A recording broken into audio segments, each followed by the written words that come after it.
Hi there, it's Tony Chert with Hand of the Day from Monday, the 12th of October. Right, we got Brian and Jan sitting north-south, playing Stephen and Terry sitting east-west. We started with what was called a multi-two diamonds.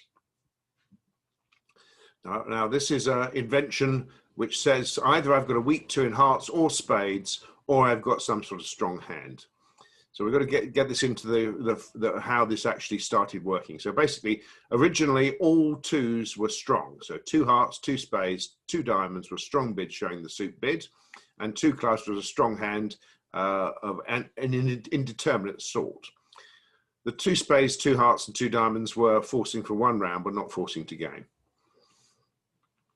So what happened? Well, then along came Benjaminized ACOL, which then you had weak two hearts, weak two spades, and then the strong single suited hands were wrapped up in the two clubs and two diamonds. So that's what's happened then. And then further along, we had this invention called the multi, which allowed you to play a strong two hearts and a strong two spades, and the weak two hearts and two spades are bound up in the two diamond bid. So it meant that two hearts and two spades could be strong. Now, very few people use two hearts and two spades to be strong now, even if they play the multi. So I'm not quite sure what Terry and Stephen do, but anyway, they do play the multi. So two no trumps is an artificial bid saying, partner, I'm strong. And as you can see, Terry here has got 17 points, so he's quite strong. And Stephen comes back and bids three spades, which says he has a weak two in spades. So he will be at the minimum end, or should be. But Terry is undeterred by this. He can add a point for his Doubleton heart. So he doesn't leap. He just passively raises to four spades, and because he knows Stephen can play the hand pretty well, as he's about to prove. So what do we get? So we got the three of clubs lead, and let's see what Stephen's got. So basically, he has actually got a pretty good hand. Now, you can't, so what's good or bad about this hand? The suit is good. Queen, Jack, 9, really good value. So like that. Ace of hearts is great value. But there's nothing else that's exceptional about his hand.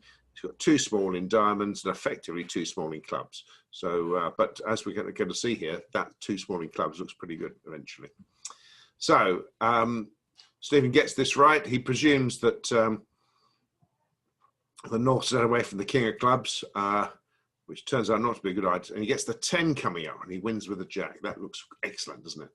So next comes along, he plays the queen of spades, taking the spade finesse, and the three of spades taking the finesse again, and the ace of spades taking out the king of spades. So now he's got rid of all the spades, and now he looks around and sees what else he's going to do.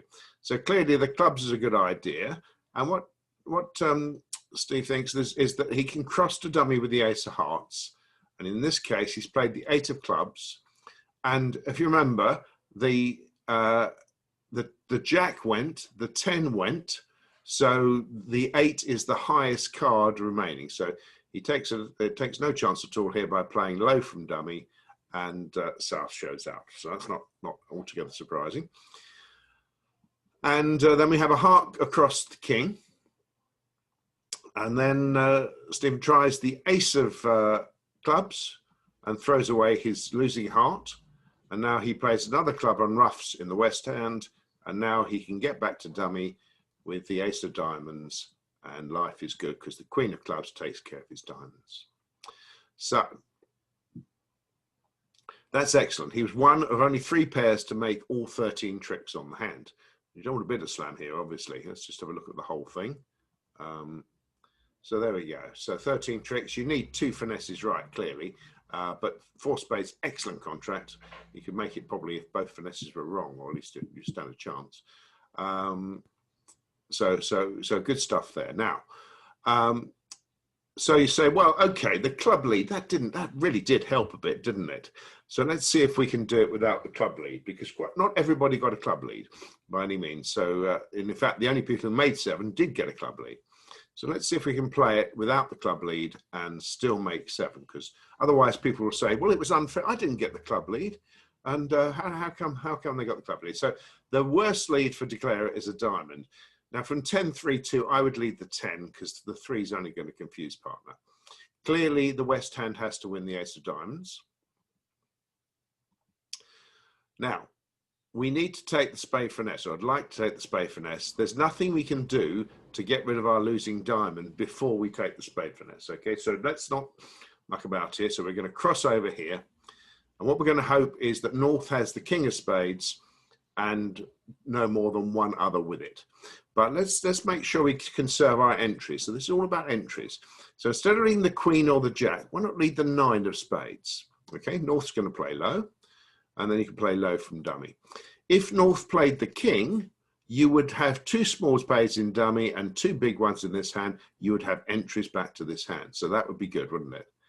So now that's one. So let's play the queen of spades next. North plays the king. You've still got a spade entry back to hand. Okay, still got a spade entry back to hand because you can play the 10 and overtake with the queen.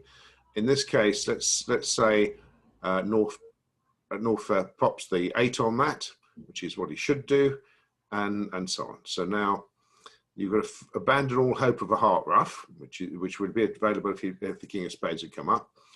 And but you've got to think, while I'm in dummy, what am I going to do? So if we go on queen, king, ace, you could have come back to hand. So let's play the jack of clubs now. Now, should declare play the king, or should he play a small one? It doesn't matter is the answer to that. So let's play a small one, small, okay. Now we can play the 8 of clubs, small, queen, small. Now, if it had gone slightly the other way, it comes to the same thing. So basically, if we get the jack of clubs here, king, ace, small. Now, this hand can now cash the ace of spades once it gets there. Okay, removing the last trump, making sure nobody's going to ruff anything. We can play the queen of spades, and now they're 4-2. We know there's some discards coming. And in this case, we can play the 9 of spades. 9 of spades, 9 of clubs, and throw that away. We can play the 5 of clubs, and this one we're going to have to ruff. Okay, and therefore, when we come back with a heart, king, and now the 2 of clubs, rather like when Stephen played it, the 2 of clubs is now good to throw away the 8 of hearts. So there's quite a lot to this hand, and it's all about planning your entries at trick 1. And that is obviously what we should be doing. It's not necessarily what we always do, but so planning the entries of trick 1, you've got to think, how can I organize the spades so I can always get back to this hand? And when you do that, you've got to think, I've got to take the club finesse and make sure I've got an entry to do that. So heart to the ace, take the spade finesse, making sure that you've always got an entry back if North covers. And then you're in dummy, you play the jack of clubs and let that run, unless it's covered by North, and so on. So in that way, you can set up and make 13 tricks, irrespective of what suit's led. So there we go. You want to try to be greedy at this game. So 13 tricks is always a good answer. Clearly don't want to bid the slap.